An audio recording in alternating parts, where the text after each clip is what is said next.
beer, whatever you're looking for. Tickets, info, everything else. HauntedSchoolhouse.com for the info there. Caller 10, this pair is yours. So good luck. 216-578-1007 or 800-348-1007. Yeah, it seems a little unfair that you can watch our live stream, but we can't see you. But we'll fix that tonight. Outside your window. The Alan Cox Show. On 100.7 WMMS.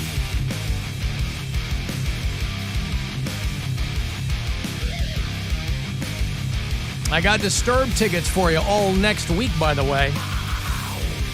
They've announced the 25th anniversary tour. WMMS presenting Disturbed next spring at the Romo Fijo with Daughtry and Nothing More. I don't know when these tickets go on sale, but we will have them for you all next week. Rover's got them. Stansbury will have them. I will have them as well.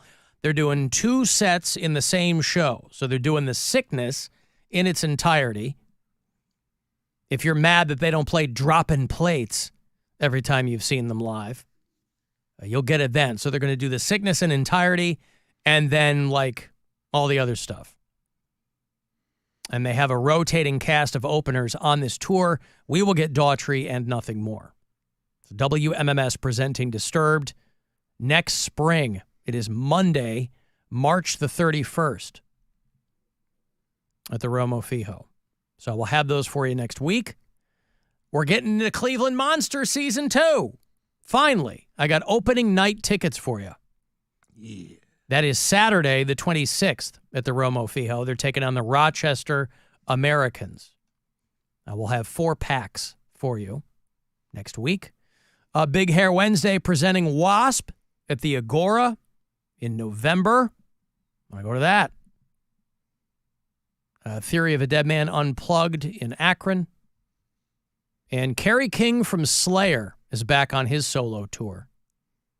He did a handful of dates. He was here over the summer by himself.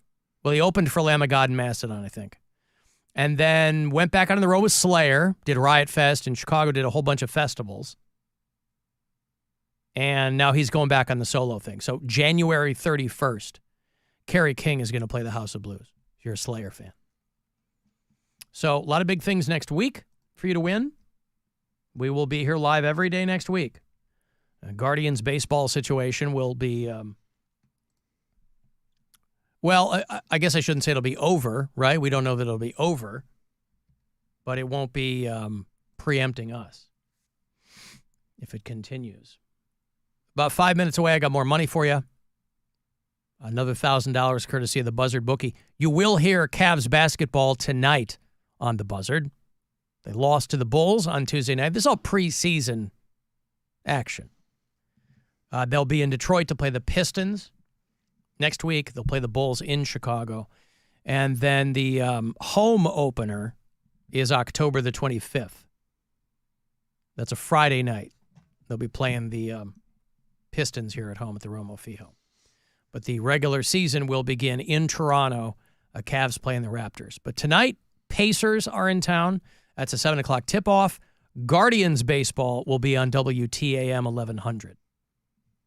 A must-win game for the Cleveland Guardians. In Detroit at Comerica Park. Not ideal conditions. That's a very, very loud park. Those Tigers fans, they go shrimp house, man, when things go their way, because it usually doesn't. So that is, that will get underway in a little bit. That's a 6 o'clock pitch. Guardians-Tigers. The Seattle Kraken, NHL expansion team. They have the National Hockey League's first ever female coach. She's an assistant coach. Their head coach coached with her. Sorry. Gesundheit. Oh. So she knows the guy. She's cute. Not that that matters, but, you know, there's a lot of, how do I put this? There's a lot of female coaches that we straight cis dudes might look at and go, yeah. Jessica Campbell is the first female coach in the National Hockey League. She was a pro female hockey player. She was the first female coach in AHL history. She's won a bunch of Canadian medals. And they have her back there as the assistant coach. Full-time assistant coach in the NHL. And I think head coach Dan Bylsma said it best. While it is monumental to see a woman behind the bench in the NHL, he was just trying to hire the best coach, and that was Jessica. She started playing college hockey at Cornell before winning multiple medals in international play with Team Canada. She worked her way up as a coach, eventually landing in... Well, that's that. Good for her. Good for her, right? Jessica Campbell. And so, yeah, why not? Back there with the guys. High sticking. It'd be tough if you were on a team and your female coach was cute. Wouldn't it? I mean, you're focused on you're focused on your job, obviously. But I don't know. So she is her bona fides are solid.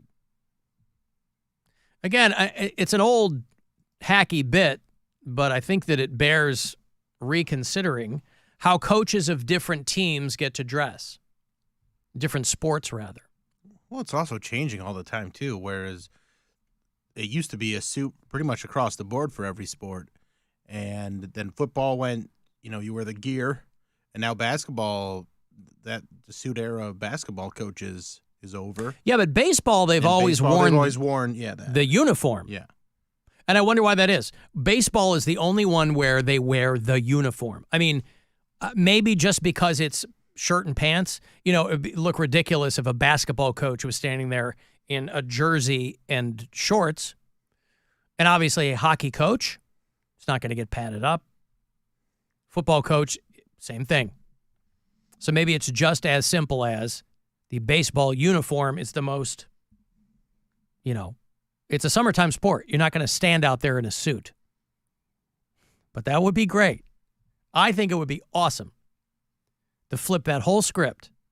The baseball coach finally gets to wear, take your pick. Golf shirt, pants, whatever you want to do. Pants. Now they'll wear like a polo shirt or something like that, or like the dry fit or whatever. They're not always wearing the actual jersey. That is kind of old school. Yeah. Guys like Lou Piniella and but have the basketball coach wearing the shorts, and I mean like 1979 shorts, the short shorts. Those are back. I know. Big back. It's time to get on board. What's the guy? It's not H. Car Puffin stuff. Who's the guy now with the Cavs? Kenny Atkinson. Kenny Atkinson. I'm sure we've talked about it before, but I swear to God in this minute, I've never heard that name before in my life. We have. So Kenny Atkinson should be out there in the jersey and the shorts. In solidarity with the team. I think that would be hilarious. Nothing wrong with it. Especially you see Pop out there. Greg Popovich. Right. He's 80 years old. Right. His nuts are hanging out of the bottom of his shorts. It looks like a grandfather clock down there. Kenny Atkinson. Okay. This is a guy who came from the Nets. Yeah. That was his last head coaching job. Yeah.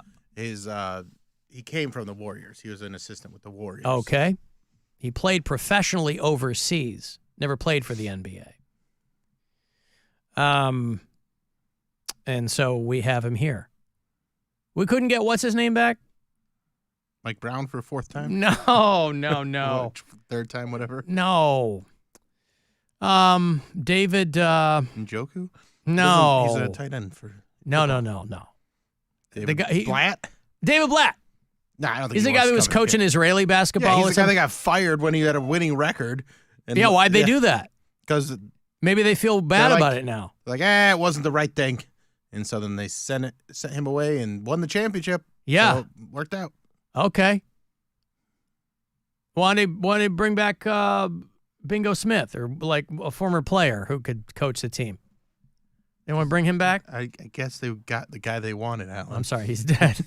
But Bingo is from Akron. You get a local boy. He was just a kid from Akron until he got older. Then he was a man from Akron, and then he passed away. I mean, some money here. It is $1,000, courtesy of the Buzzard Bookie.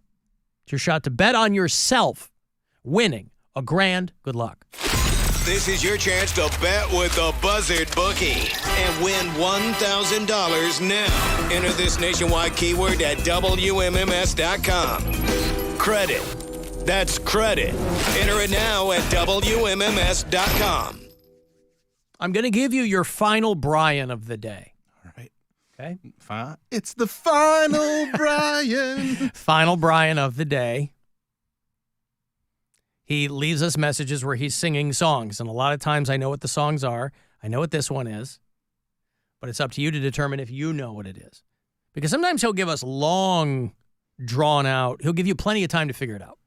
But he's singing with no melody, so that's a cheat you can't use.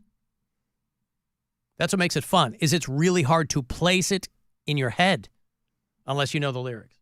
Any love without passion ain't no kind of loving at all.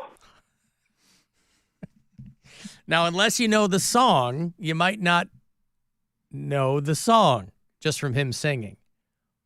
No love without passion ain't no love at all. Is that familiar at all to you? Again, it's so short, it could be 1,000,000 songs. That's why it's so difficult. Any love without passion ain't no kind of loving at all. This is another one I know because of my mom. Used to play it when I was a kid. Any love without passion ain't no kind of loving at all. Eagles. Yeah, I don't know this one. Song called After the Thrill Is Gone. It's not on the Border. It's on one of these nights, I think. Lil Henley, Lil Fry, or Lil Brian. Lil Brian, Lil Fry. Oh, I think. After the Thrill Is Gone. Great song from the Eagles. Speaking of the Eagles, Browns are playing them on Sunday. They're in Philly. So I'll be doing the Cox Out pregame in Lakewood on Sunday. Whoopsie picked the Eagles. She did pick the Eagles. So we'll see what happens.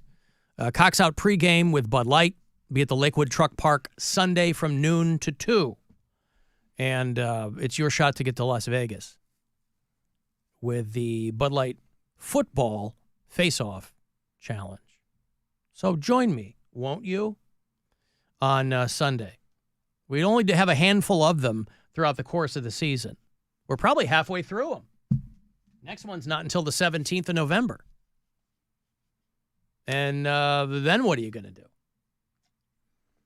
I guess people are up in arms because Garth Brooks, he's got a rape beef on him now. And Garth Brooks, in his counter-filing of this suit, a woman accused him of assaulting her a long time ago. And he named her in his filing. And this is always kind of controversial, too, when people do this, because these women are kept anonymous because they're not public figures. They're at a disadvantage with respect to like people knowing who they are or whatever. But there are also, and it's usually obviously guys that get embroiled in this kind of stuff, who make the case, hey, if you're filing a complaint, why should you be anonymous when I am not anonymous? Some people see that as an imbalance or something unfair, I guess, in the law. So people are upset with him because he named her in his filing. It's not public information, but it also wouldn't take much for it to become public information. And that's probably the point. She's a former employee of his, and she filed as a Jane Doe or Jane Roe, whatever. He says this is just somebody trying to extort money out of me. He's married. Roe v. Gaines. He's married to Trisha Yearwood, who some people pointed out she sold like a house the day before this story broke. That could purely be coincidence, but you also know when something like this is coming. Yeah, but I'm sure whatever, like they wouldn't need to sell a house to pay her off. Garth Brooks is No. a billionaire. Not because of that, Oh, but okay. they're like, yeah. Right. So people are saying, her lawyers are saying that Garth Brooks has outed her out of spite. Well, he does have friends at low places. So what do you expect? You think he's going to play fair, or you think he's going to be a dirty little boy? Yeah, he's going to avail himself of those kinds of people, doing things perhaps he doesn't want to do. You know, he has a live stream called Inside Studio G where he talks to people, and he made reference to this, but he didn't really say anything. He's like, oh, we should talk about it, but then he didn't really say anything about it. But let's address the elephant in the room, shall we? This thing is on. It's going to happen, and people are telling me it could be up to 2 years. Okay, so my suggestion is we all take a deep breath. We all just kind of settle in, and let's hold hands and take the trip together. Okay, because it is something that you cannot talk about. It's not. I don't know what he's talking about. Also, you're Garth Brooks. You have all the money in the world. Why do you have such crappy sound quality? You have so much money. My podcast that we do in a bar sounds better than this.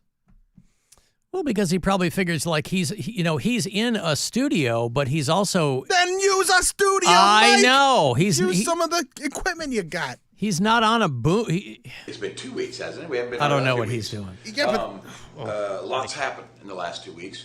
Let's address the elephant in the room, shall we? This thing is on. It's going to happen, and people are telling me it could be up to 2 years. Okay, so my suggestion is we all take a deep breath.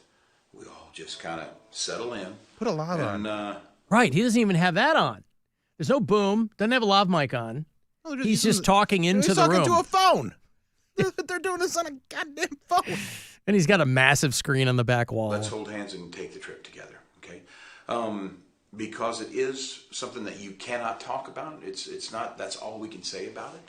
So for those who joined us tonight to hear about that, I bid you a wonderful rest of your night, because that's the last we can say about it. And for those people that want to stick around, holy cow, people, Habitat. I saw a different side of my. Anyway, he does this whole thing. Yeah, I guess you have to say something, but you got to also say something.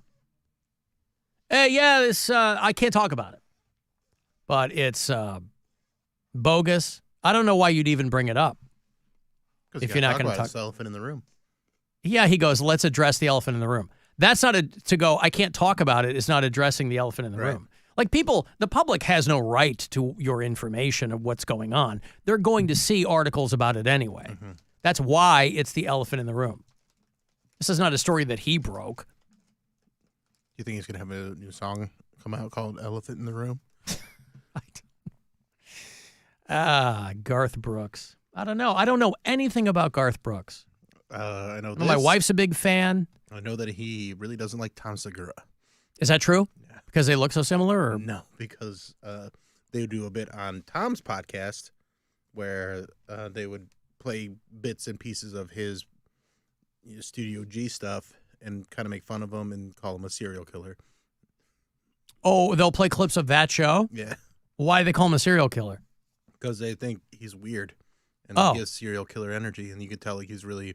They have their theories behind it, and so now, and this has been going on for years. And he's not having a laugh over it. No, he's not. I see. Because all his social media is people asking where the bodies are, and like they're like YMH, Listen, your mom's house references. This guy created Chris Gaines. As creepy as everybody thought Chris Gaines was, he did Saturday Night Live, by the way, with his emo wig and his. And he introduced him. Right. Like, Garth Brooks introduced Chris Gaines. He had to run around, put the wig on, and go out and perform. So, in a way... He keeps trying to get off the internet, but it's out there. If you look for it, it's out there. In a way, respect, because that was a huge swing for Garth Brooks. That is a guy, if you are in a position to have the luxury of being bored with your career, because that's all that was. I'm bored with being Garth Brooks. Yeah, everything I do in the country world, it just goes to the top. Yeah. No problem selling out all my shows. I'm going to show you I can also shrimp the bed. Mm-hmm. And then Chris Gaines showed up. But that was all in his head. He created Chris Gaines. What he should have done is he should have been more like he shouldn't have called it Chris Gaines. He should have been like, all right, I have an alter ego that is, and it's Barth Grooks. I used the name Garth in front of my daughter, and she started howling because she didn't realize it was a name. A real name. Yeah, she thought I made it up because she's making up wacky names all the time. My daughter's like pound cake. She's making up wild names all the time. They're funny. And I threw out Garth one day, and she thought that was I created it out of whole cloth. It's not like we're sitting around watching Wayne's World, right? I mean, who are the prominent Garths? Yeah, it's pretty much Brooks and Algar. Algar, yeah. And I said, you don't remember Garth Enseer, the guy who used to run NBC in the late 80s, early 90s? He stared at me. I got to take a break. If you want to get a text in, 351